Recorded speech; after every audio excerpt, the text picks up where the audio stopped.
Hello, आज चाहिँ हामी अब सिरिन्ज पम्प कसरी चलाउने भन्ने बारेमा चाहिँ हेरौँ है त। यो चाहिँ हाम्रो बिडीको सिरिन्ज पम्प हो होइन। अनि हामीले चाहिँ अब यो चाहिँ कसरी, यो चाहिँ जिटिएनलाई चाहिँ हामी सेट गर्न थालिरहेछौँ होइन। यसलाई पुल गर्ने, यसरी इन्सर्ट गर्ने, अनि त्यसपछि यस्तो हुन्छ कि है। अनि चाहिँ हामीले यसरी एटेच गरिदिने होइन। अनि यो चाहिँ टर्न अन बटन हो, यहाँ चाहिँ क्लिक गर्ने।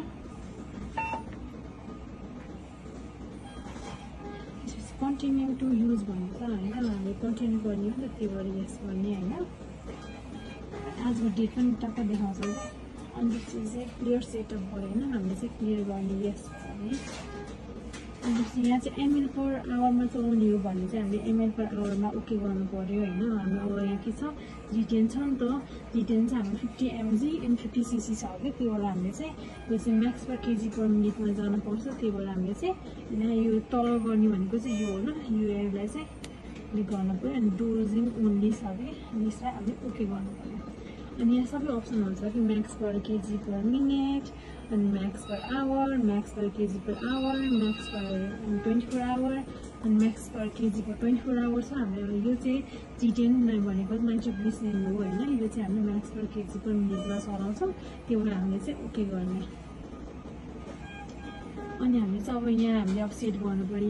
यहाँ के छ भने 50 mg इन 50 cc छ नि त, त्यो हामीलाई 50 mg गराउनु, अथवा 1 mg पर 1 ml गर्दा नि हुन्छ होइन। 50 mg पर 50 cc भनिसकेपछि, तर हामीले अब सजिलोको लागि 50 mg नै गऱ्यो भने पनि झुकिनु भएन है। अब 50 mg भयो। अब हामीले यहाँ एमएल भन्ने छ होइन, यहाँ ओके गर्ने।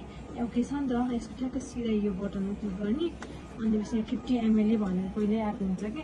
अनि त्यसपछि चाहिँ अब यदि घटाउने हो भने चाहिँ हामीले त्यो अनुसारले चाहिँ यसरी घटाउन सकिन्छ होइन। तर यो 50 ml नै हो नि त, त्यही भएर यसरी चाहिँ 50 ml सेट गर्यो। त्यसपछि चाहिँ ओके गर्ने है, यहाँ ओके छ ठ्याक्कै चाहिँ सिधा यहाँ क्लिक गर्ने।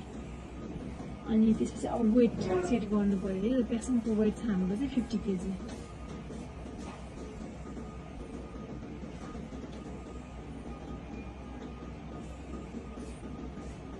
50 kg छ होइन। अब एकचोटि क्रस चेक पनि गर्नुभयो। कन्सन्ट्रेसन 50 mg 50 ml 1 mg पर ml, वेट 50 kg। अनि त्यसपछि अब यदि घटाउन छ बढाउन छ भने यहाँ अनुसार यही बेला नै हामीले बढाउनु गर्ने हो होइन। त्यो सबै ठिक छ भनेपछि अनि हामीले ओके गर्ने।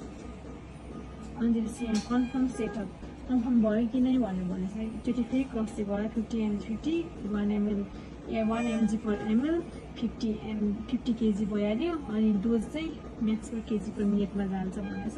Confirm setup okay. त्यसपछि हामीले चाहिँ अब मोस्टली चाहिँ हामीले जिटिएन चाहिँ हामीले चाहिँ 0.3बाट चलाउँछौँ, त्यो भएर चाहिँ हामी 0.3बाट चलाउने। अनि कन्फर्म गर्ने। अनि त्यसपछि यो क्वाइट गर्ने। त्यसपछि चाहिँ हामीले यहाँ चाहिँ अनुगुण भनेर छ, यो जुन छ नि ग्रिन, त्यसमा चाहिँ हामी ओके गऱ्यो भने चाहिँ इन्फ्युजन भनेर यहाँ इन्फ्युजिङ भयो कि। अब इन्फ्युजिङ भइसकेपछि यो चाहिँ अब गयो भन्ने चाहिँ हामीले थाहा पाउँछ है। हस्, थ्याङ्क यू।